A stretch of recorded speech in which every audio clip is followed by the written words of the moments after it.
Sjoerd had thuis al wat bij elkaar skarrelen dat misschien wat over hemzelf vertelt. Daar had er om te beginnen maar een collage voor maken. Maar het heeft allemaal met mij te maken. Ik heb in dienst gezeten, Ja? bij de marine gevaren. Maar in het leven van Sjoerd draait het vooral om 2 vrouwen. Dit is die vriendin. Klopt. Zijn vriendinnen Helemaal verliefd. Ja. en zijn man, die in Perilien verstoorn is. Hoe oud wie is er?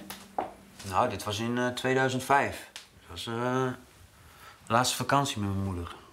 Dus Justine Hyde net, vaak. Dus die man die wel de belangrijkste in je leven. Ja. Hij is ik zwaar genoeg daar. Het is nog dingen niet zijn van Sjoerd. Ja.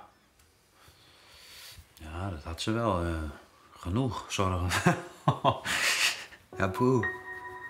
Zie je, dat een boek van mijn moeder had ik gemaakt. Ja? Nou, had die? Ja. Ja. Het was nog wel even heel erg emotioneel hoor, om dit te maken. Hier. Mijn moeder was een vis. Ja? Sterrenbeeld. Nou, dat vond ik natuurlijk. Zie? Had hij dit geholpen, dit boek, maar de verwerking? Ja, Dit er maar uitzien? dat denk ik wel. Sommige dingen, ja, dat kan je met mijn moeder kan ik bijvoorbeeld niet meer goed maken. Dat had wel normaal gesproken had het wel gekund. Want Ja. als je wat ouder wordt, hè, in de Ja. puberteit, daarna nog een beetje vervelend. Als je ouder wordt, dan ga je in één keer denken van, oh, dat heeft mijn moeder eigenlijk al 10.000 keer verteld, weet je wel. Maar goed, En wat vertelden ze dan 10.000 keer? nou ja, gewoon echt die moedersdingen. Ja, die hebben altijd gelijk, hè? Ja.